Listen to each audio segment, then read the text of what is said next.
Hello guys, panibagong update na naman po dito sa ating Facebook Reels, no? Guys, merong update October 4, 2024. Sabi dito ni Facebook sa in-stream ads eligibility Facebook. So, in-stream ads lang to guys, pero pag-usapan natin kung ano nga ba yung mangyayari sa 2025, kung marami pa ba ma-invite or katapusan na ng in-stream ads monetization. Pero yung pa man guys, basahin muna natin itong notice mula dito kay Facebook.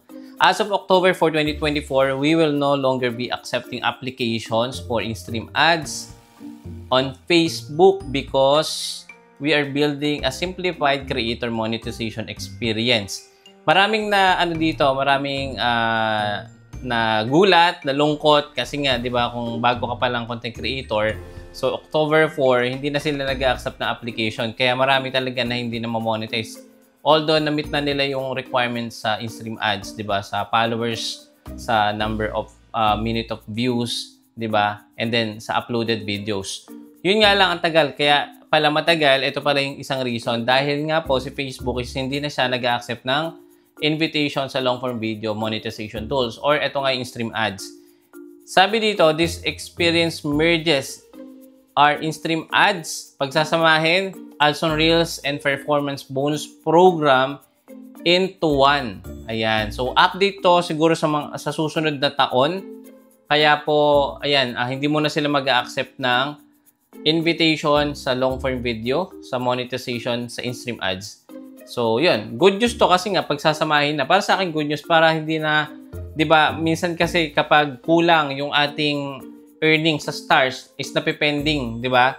And kapag naman kulang yung ating mga sahod, di ba? Minsan napipending. So, mas okay to kasi kung magbabase sila sa $100 at na-accumulate natin yon dito sa ating monetization tools, mas okay siya. Ibig sabihin, kahit sabihin natin ang minimum is $20, no? Kung ma-meet natin yon sa mga monetization tools natin, isasahod pa rin tayo kahit ganun kaliit.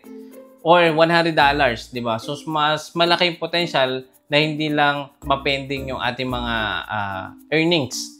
Kasi nga, hindi pa siya sakto dun sa payout cycle. Okay? Making it easier for creators to earn from multiple content formats.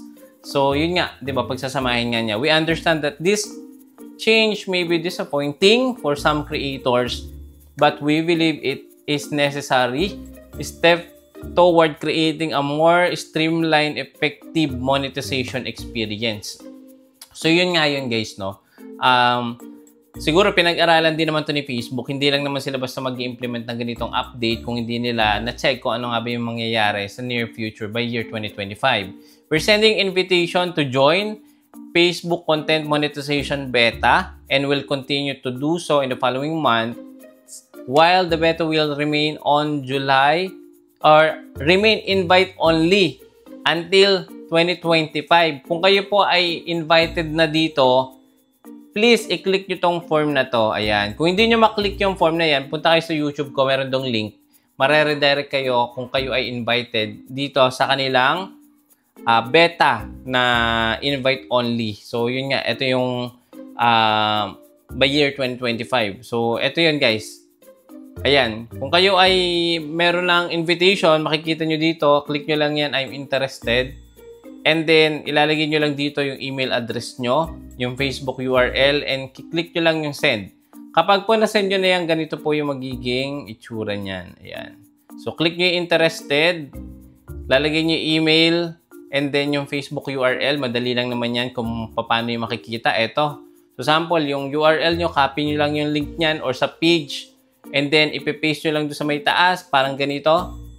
And then, kapag okay na, thank you for your interest in Facebook Content Monetization Beta. So, successful, ibig sabihin yan, maaari tayo, di ba, na ma-monetize sa susunod na taon dito sa bagong update ni Facebook. And guys, no, ganito yung isang sample kapag nagsama-sama o nag-merge yung earnings, di ba? Ayan, magiging ganyan. So, in total, nasasahurin yung approximate earning is sample, ito, yung performance bonus, 122.95. Tapos, sa subscriptions, ganun din, kasama na din yan. Sa ads on Reels, kasama na din. in-stream ads, stars. Yan. So, sama-sama na. So, mas okay nga ito kasi nga, di ba, mas alam natin kung magkano yung expected na sasahuri natin sa next payout cycle. Which is good naman ito para sa akin. Pero yun nga lang, bad news ito sa mga bago pa lang. Yun nga, di ba? Kung sa tingin mo is gusto mo ma-monetize sa long-form video, yun nga lang, no, hindi na sila mag-accept ng invitation or ng tawag dito, application. October 4, nung nag-start kahapon. Tama ako, kahapon October 4, yes. So, guys, kung i-check natin sa ating Facebook, ayan, so andito yung link sa may natin, post dito sa profile natin. And kung pupunta tayo guys sa professional mode, no, wala pa namang nangyayaring unusual dito, and yun pa rin makikita natin sa monetization natin. So, kung kayo is naka-page, no, merong subscription yan, merong magkakasama yan.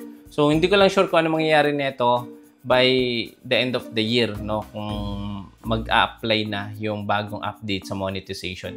Well, guys, ganun pa man, hindi natin hawak kasi kung ano mangyayari dito talaga kay Facebook. So, ang control lang natin, guys, di ba, mag-upload pa rin tayo, wag pa rin tayo mga panghinaan, makamalay natin, di ba? Hindi pa naman to totally na magiging applicable sa susunod na taon. Pero kung ano pa man yung natitira na buwan, guys, gamitin natin yung mga buwan or mga araw na yan para mas maging magaling tayo na content creator in terms of video content making. So, syempre, yung editing natin, marami ng mga tools ngayon na nakakatulong sa atin para mas maging okay yung video natin, mas ma-enhance yung quality. May Canva, may CapCut, may KineMaster, di ba? Meron pang mga AI technology wherein magagamit natin ito para mas gumanda yung quality ng ating mga content. And guys, no, yun nga, wag kayo mawala ng pag-asa dahil malay natin sa isang video mo, pwede ka pa rin kumita dyan. Katulad nga nung last video na in-upload ko, sa isang video namin na in-upload lang namin, out of nowhere, nag 5.2 million views siya. And guys, nag-generate po kami dyan ng earnings na $460 sa isang content lang po yan. Humatak po siya ng ganyang kalaki. Approximate sabihin natin na sa 20 to 25 din yan. Sa isang video content na meron lang siyang length na 1 minute and 11 seconds lang po. So, ganun po ang mangyayari kapag hindi tayo napanghinaan ng loob o tinuloy-tuloy pa rin natin itong ginagawa natin dito sa ating Facebook Reels journey. Eka nga nila. So, yun lang guys, no. Maraming salamat at kung nagustuhan mo to at na update kita, please don't forget to subscribe sa ating YouTube channel. Click the bell icon. May mga updated video pa tayo sa susunod na mga araw, kaya don't forget to click the bell icon para po ma-notify kayo kapag meron tayong mga incoming video. See you again sa next update. Bye-bye!